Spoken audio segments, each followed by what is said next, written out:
On m'a appelée la beurette, vide-couille, sale chienne, salope, elle. Enfin, on n'a jamais prononcé mon prénom, on a toujours utilisé, des mots, des objets pour me déshumaniser.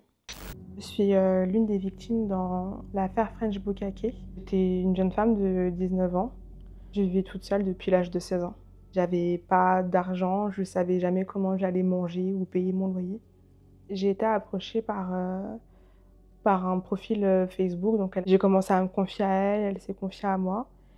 Elle m'a expliqué qu'elle se prostituait, je lui ai expliqué, mes difficultés financières et je suis rentrée dans un engrenage où, du coup, elle me propose d'abord de me prostituer, mais n'étant pas disponible tout le temps, elle finit par me proposer, en fait, des tournages, pornographiques. La maison était en pleine campagne, elle était vide et il y avait, 2-3 hommes qui étaient déjà présents sur place. Le tournage, il a duré 48 heures. 48 heures où, il y a eu 5 séquences. On n'a jamais prononcé mon prénom. On m'a appelée la beurette, vide-couille, sale chienne, salope, elle. Enfin, on n'a jamais prononcé mon prénom. On a toujours utilisé, des mots, des objets pour me déshumaniser. J'ai pas été, entre guillemets, «seulement» violée, j'ai été torturée. Hem, il y a eu des actes de barbarie qui ont été faits à mon encontre. J'ai vécu du racisme et du sexisme et aujourd'hui, j'attends pas juste un procès, j'attends vraiment à avoir un vrai procès pour que ma dignité, en fait, soit restaurée à 100. Pascal Opé m'avait assuré que ce serait diffusé qu'au Canada. Et quelques jours après, le tournage de mes viols, hem, une connaissance m'envoie un message en me disant: «Je ne te pensais pas comme ça».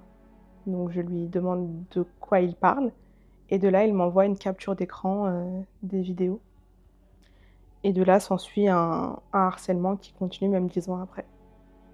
Avec ce harcèlement, du coup, m'a poussée à une tentative de suicide pendant 2 ans.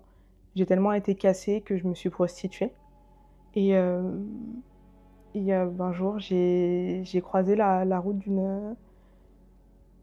d'une personne, bienveillante et qui m'a aidée à m'en sortir et du coup, j'ai pu reprendre une vie normale. Les gendarmes m'ont appelée un jour où je rentrais, du travail. Ils m'expliquent qu'ils vont venir dans ma ville, prendre ma déposition, puisque du coup, il y a un dossier qui est en train de se créer pour un potentiel procès et je peux enfin, poser un mot sur ce que je trouvais pas normal puisque finalement ce mot c'était viol. Quand, j'ai fait ma déposition, les gendarmes m'ont dit que j'étais pas la seule, qu'on était plus d'une cinquantaine de victimes, et là je me suis rendu compte que c'était pas moi le problème, que c'était eux et ça fait du bien de ne pas se sentir seule. Au moment des faits, j'avais 19 ans et aujourd'hui j'en ai 30. Hem et pourtant, en fait, je vis toujours dans la même peur, la peur qu'on me reconnaisse. Je suis en permanence en hypervigilance, que ce soit dehors ou chez moi. J'ai l'impression que ça s'arrêtera jamais. Ce qui m'est arrivé, ça peut arriver à n'importe qui, une sœur, une cousine, une femme, une fille, peu importe, ça peut arriver à n'importe qui. Il faut juste qu'on ait un moment de vulnérabilité et on se fait attraper, avec par toute cette mafia.